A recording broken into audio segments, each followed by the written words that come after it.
Bismillahirrahmanirrahim. Baik Ibu Lali. Assalamualaikum warahmatullahi wabarakatuh.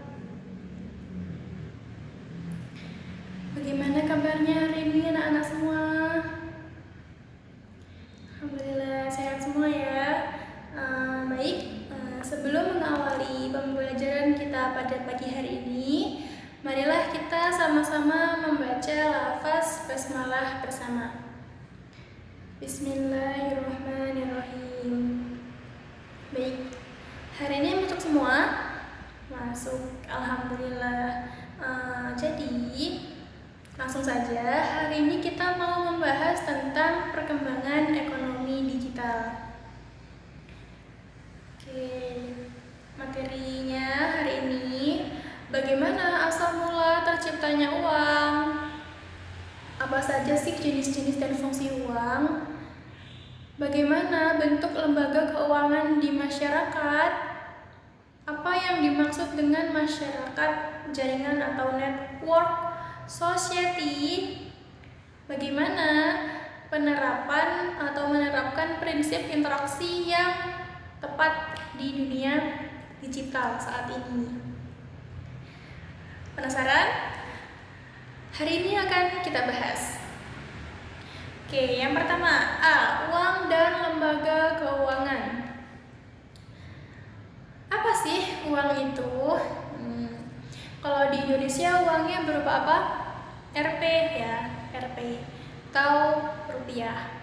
Dan kalau di luar negeri itu uangnya beda-beda, tergantung di negeri mana.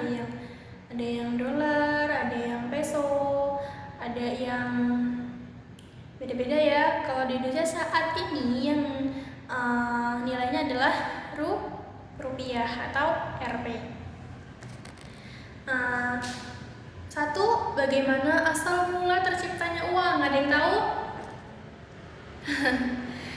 Nah, jadi asal mula terciptanya uang itu tidak langsung berupa uang ya, kan apapun itu pasti ada asal mulanya atau asal usulnya.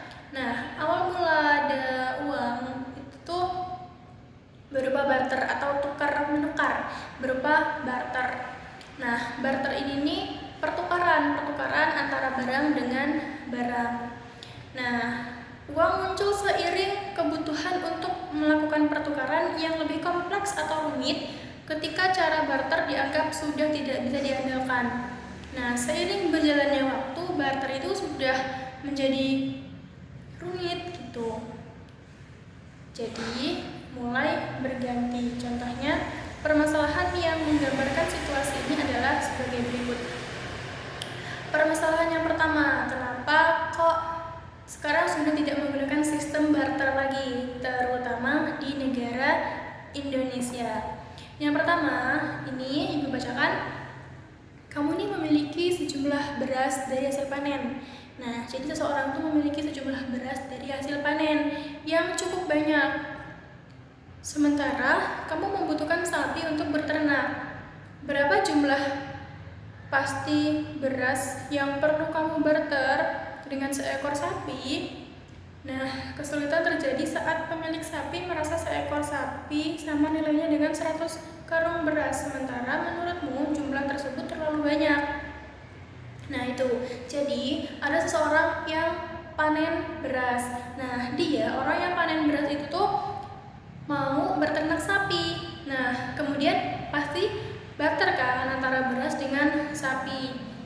Nah, sedangkan si pemilik sapi ini ketika mau dibarterkan atau bertukar barang, sapi ditukarkan dengan beras, merasa tidak cukup hanya dengan 1 karung beras. Makanya mungkin ini cocoknya adalah 1 sapi, 1 ekor hewan sapi ditukar dengan 100 beras. Maka dari situ akan terjadi tidak ada yang dirugikan atau semuanya sama-sama untung. Nah, tapi kalau bagi si pemilik beras, kok terlalu banyak beras 100 karung? Nah, maka dari situ tuh permasalahan pertama, karena kalau barter tuh pasti ada yang diuntungkan dan dirugikan ketika jumlahnya tidak sama. Nah, nih salah satu faktor barter sudah tidak digunakan lagi. Selanjutnya yang kedua, ini ada orang yang memiliki sapi berlebih tidak ingin menukarnya dengan beras karena ia lebih membutuhkan kapas untuk bahan pakaian. Sementara orang yang memiliki kapas tidak membutuhkan beras maupun sapi karena yang ia butuhkan adalah sayuran. Nah, jadi di sini juga ada permasalahan. Jadi orang yang memiliki sapi itu tuh tidak ingin menukarkan dengan beras maupun tidak ingin menukarkan barangnya dengan beras karena ia butuhnya kapas. Nah, sedangkan orang yang memiliki kapas, dia tidak ingin menukarkan kapasnya dengan beras maupun dengan sapi karena dia butuhnya sayuran untuk disayur. Nah, jadi kan memiliki perbedaan kebutuhan. Kalau sama-sama misalnya kapas dan sapi ini tukeran, nggak bisa karena kapas bukan butuh sapi, tapi kapasnya orang yang punya kapas itu tidak butuh sapi tapi butuhnya beras. Nah, jadi memiliki perbedaan keinginan, maka dari situ ada yang diuntungkan dan ada yang dirugikan. Selanjutnya, setelah ada perubahan dari barter, itu ada nggak langsung berupa uang. Jadi setelah barter atau tukar barang itu ada kerang, ada garam, dan ada manik-manik. Ini dibacakan. Uang dalam bentuk yang paling awal adalah berupa sebuah barang bernilai yang ditetapkan sebagai alat tukar. Benda-benda tersebut disepakati oleh masyarakat di sebuah wilayah sehingga ia bisa diterima secara umum. Sejarah mencatat jika kerang, garam, dan manik-manik pernah dipilih menjadi uang pada masa dahulu. Nah, jadi tidak langsung uang ya. Setelah barter atau secara barang ini, keong, garam, dan manik-manik, kerang tuh pernah dijadikan sebagai alat tukar pada masa dahulu.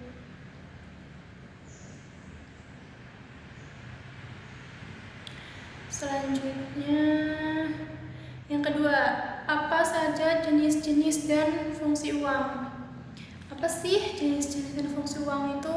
Yang pertama, jenis. Nah, jenis-jenis uang ini setelah mengalami sejarah perkembangan yang panjang, uang pada saat ini memiliki berbagai jenis yang bisa dilihat berdasarkan bentuk, bahan, pembuatan, wujud, dan lainnya. Berdasarkan bentuknya, uang dibagi menjadi uang kartal dan uang giral. Ini berdasarkan bentuknya. Dua, apa saja? Kartal dan giral. Uang kartal ini merupakan uang kertas dan uang logam. Nah, yang digunakan sehari-hari oleh masyarakat. Sedangkan uang giral merupakan uang yang ada di sistem perbankan seperti uang rekening, giro, deposito, dan rekening bank. Nah, jadi kalau uang yang kartal itu dalam bentuknya ini jelas, yaitu uang kertas dan uang logam. Uang kertas itu yang biasa digunakan oleh masyarakat yang bisa dilipat-lipat. Kalau uang logam ini logam bulat, perak, dia nggak bisa dilipat-lipat. Tapi tidak boleh ya melipat uang karena dapat merusak keasliannya. Nah, sementara kalau yang giral itu ada di sistem perbankan seperti tadi itu rekening, giro, deposito, dan tentunya ada di rekening bank.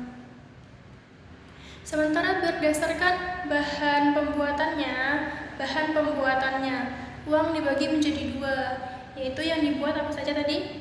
Kertas dan logam. Uang kertas maupun logam itu sebagai alat pembayaran yang sah ditertibkan oleh Bank Indonesia atau BI. Di sisi lain, berdasarkan wujudnya, uang dibagi menjadi uang fisik atau tunai dan uang elektrik atau non-tunai. Ini berdasarkan wujudnya. Ada uang fisik atau tunai dan elektronik atau non non-tunai.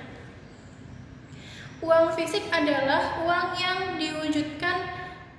yang wujudnya bisa dipegang. Contohnya seperti uang kertas atau uang logam atau surat-surat berharga. Sementara uang elektronik adalah uang yang berbentuk digital seperti uang yang ada di dalam rekening atau akun aplikasi smartphone. Jadi kalau uang yang fisik atau tunai atau giral tadi sama aja itu, atau secara fisik atau secara bentuknya dan secara wujudnya. Nah itu tuh uang kertas dan uang logam atau bisa dipegang yang biasa digunakan oleh masyarakat. Namun ada juga secara elektroniknya atau secara non tunainya atau secara giralnya. Nah itu ada uang yang ada di digital atau di smartphone, dalam rekening bank, deposito, dan lain sebagainya yang tidak bisa dipegang atau tidak terlihat wujudnya. Itu jenis-jenis uang. Nah selanjutnya ada fungsi uang. Uang gak mungkin dong diciptakan begitu saja, pasti mempunyai fungsinya. Apa fungsi uang? Nah, di sini fungsi asli uang adalah fungsi dasar mengapa uang diciptakan. Setidaknya terdapat ada fungsi asli uang, yakni sebagai alat tukar dan alat ukur nilai. Yang pertama sebagai alat tukar, perubahan atau perkembangan dari apa tadi? Barter, dan alat tukar dari kerang, garam, dan manik-manik. Nah, itu menjadi uang, menjadi alat tukar dan alat ukur nilai. Seperti yang sudah kita bahas, keduanya muncul sebagai solusi atas permasalahan yang timbul oleh sistem barter. Nah, ini sebagai solusi dari sistem barter agar lebih mudah, agar sama-sama gitu, sistemnya sama. Uang 500 setara dengan basreng, 1000 setara dengan 2 basreng. Jadi sama-sama gitu, nilainya sama. Jadi kalau barter itu kan bisa jadi ada yang diuntungkan dan ada yang dirugikan, tapi dengan adanya sistem perkembangan zaman, perkembangan secara alat tukar atau alat ukur nilai menjadikan uang sebagai bahan pertukaran. Nah, maka dari situ dapat tidak ada yang diuntungkan dan dirugikan, jadi sama-sama gitu sebagai uang. Nah, jadi sebagai alat tukar ada 2 ya tadi. Sementara fungsi turunan uang, ada fungsi yang mengikuti perkembangan uang sebagai alat tukar dari alat tukar nilai. Misalnya seperti uang sebagai alat pengumpul kekayaan, alat investasi, dan alat komoditas perdagangan. Alat komoditas perdagangan adalah menjadikan uang sebagai barang yang diperjualbelikan. Nah ini sebagai alat tukar juga. Selain itu juga uang bisa kita jadikan sebagai investasi masa depan, sebagai alat kekayaan. Karena semakin banyaknya uang yang kita miliki, maka kita akan semakin mempunyai tabungan ya, atau alat tabungan atau kekayaan. Karena kalau kita menyimpan uang, artinya kita memiliki tabungan. Kalau kita punya tabungan, artinya kita ya menyimpan uang tersebut, karena uang itu bisa kita belikan apa saja. Nah ini uang juga bisa kita investasikan. Pesannya di sini adalah bijak-bijaklah dalam menggunakan uang. Ya.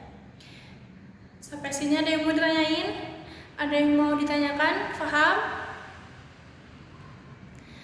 Oke, kalau gitu kita lanjut. Yang ketiga, bagaimana bentuk lembaga keuangan di masyarakat? Gimana sih bentuk lembaga keuangan di masyarakat? Lembaga keuangan adalah lembaga yang menyediakan jasa keuangan kepada masyarakat. Lembaga keuangan resmi diatur oleh regulasi peraturan yang merujuk pada undang-undang yang berlaku di Indonesia. Lembaga keuangan dibagi ke dalam lembaga keuangan bank dan lembaga keuangan bukan bank. Nah, ini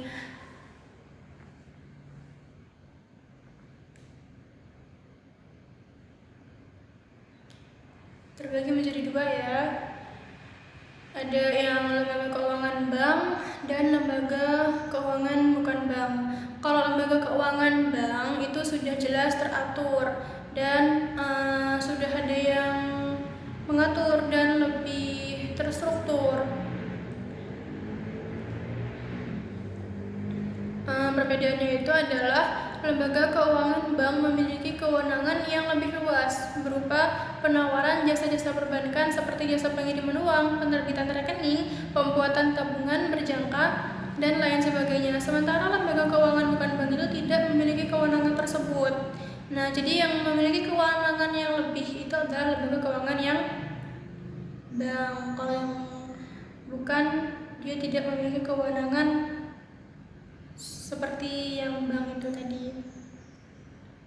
Contohnya, lembaga keuangan bank adalah bank sentral, bank umum, dan bank berakreditasi rakyat. Sementara lembaga keuangan bukan bank itu adalah perusahaan pensiun, bursa efek, pegadaian, dan koperasi. Jadi koperasi itu termasuk lembaga keuangan yang bukan bank. Tapi kalau yang lembaga keuangan bank yang sudah memiliki kewenangan, nah, itu salah satu contohnya adalah yang tadi Ibu sudah sebutkan.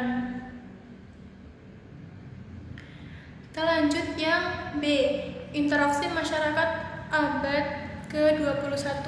1. Apa yang dimaksud dengan masyarakat jaringan? Apa ya yang dimaksud dengan masyarakat jaringan atau disebut juga network society? Nih, konsep masyarakat jaringan atau network society muncul seiring dengan semakin berkembangnya teknologi informasi di dunia. Istilah masyarakat jaringan atau kata asalnya adalah netsamfund. Pertama kali ini disampaikan oleh Stein Brathen, seorang sosiolog Norwegia, seorang sosiolog. Ini pada tahun 1981. Istilah tersebut merujuk pada sebuah tipe masyarakat yang ditopang oleh teknologi informasi dan komunikasi. Sejak itu, Manuel Castells, sosiolog Spanyol, mulai melakukan penelitian yang intensif terhadap masyarakat jaringan, hingga kemudian ia dapat menerbitkan hasil penelitiannya tersebut dalam sebuah karya bukunya. Dia membuat karya bukunya yang terkenal pada tahun 1996 dengan judul apa? Dengan judulnya dia membuat bukunya The Rise of the Network Society, yaitu diterbitkan pada tahun 1996. Nanti bisa di rumah dibaca bukunya, dilihat, bisa diakses melalui internet gitu. Atau kebangkitan masyarakat jaringan. Selanjutnya yang kedua ada bagaimana penerapan prinsip interaksi yang tepat di dunia digital. Nah, dunia digital ini kan udah sangat mudah diakses ya di zaman era modern saat ini. Nah, itu gimana prinsip interaksinya? Seorang konsultan pendidik di bidang teknologi merumuskan 3 prinsip yang harus menjadi pilar atau fondasi bagi interaksi masyarakat di dunia digital. Nah, ini perlu kita pelajari. Yang pertamanya adalah respect, yaitu menghargai. Pentingnya sikap saling menghargai. Interaksi masyarakat di dunia digital harus berpegang pada prinsip saling menghargai. Meskipun kita tidak saling bertemu dan tidak mengenal secara langsung dengan orang lain di dunia digital, bukan berarti sikap sopan dan saling menghargai tidak harus kita jaga. Nah, itu penting sekali. Dalam komunikasi secara langsung saja kita harus saling menghargai satu sama lain. Begitupun juga di dunia digital harus saling adanya respect, saling menghargai. Karena apa? Karena adab lebih tinggi dibanding ilmu. Adab lebih tinggi daripada ilmu. Ketika kita memiliki ilmu tetapi kita tidak mempunyai adab, maka sama saja. ketika kita lebih meninggikan adab daripada ilmu, maka akan saling menghargai. Jadi saling menghargai tidak hanya secara kita komunikasi secara langsung saja, tetapi ketika dalam dunia digital juga harus saling adanya menghargai. Yang kedua ini ada educate atau terdidik. Setiap orang yang menggunakan internet harus memiliki pemahaman yang baik terkait apa yang sedang dilakukannya. Dalam hal ini, dunia digital sebagai dunia yang harus bisa kita pelajari secara terus-menerus agar dapat menggunakannya dengan tepat. Ini poin kedua. Lanjut poin ketiga, itu ada protect, yaitu perlindungan. Penting dalam dunia digital itu perlindungan data diri, biodata tuh jangan sampai bocor karena itu adalah data diri kita. Di dunia digital harus bisa saling menjaga keamanan agar tidak terjebak ke dalam kejahatan virtual. Hal tersebut bisa dilakukan misalnya dengan menjaga keamanan kata kunci atau password akun di berbagai aplikasi termasuk media sosial yang menjaga untuk tidak menyebarkan informasi personal dengan bebas dan internet. Nah, itu pentingnya. Jadi, ada baiknya menggunakan password aplikasi maupun langsung dari HP-nya langsung itu menggunakan password. Oke, sampai sini ada yang mau ditanyain? Cukup, alhamdulillah. Oke, kalau gitu sampai rumah nanti dibaca-baca lagi supaya lebih ingat lagi sama materinya. Sebelum ibu tutup, mari kita membaca lafaz hamdalah bersama. Alhamdulillahirrabbilalamin. Dan membaca lafaz kafaratul majlis bersama. Subhanallah wa bihamdihi asyhadu an la ilaha illa anta astaghfiruka wa atubu ilaik. Oke, Ibu akhiri. Mohon maaf dan kepada saya mohon ampun. Wabillahi taufiq wal hidayah. Assalamualaikum warahmatullahi wabarakatuh.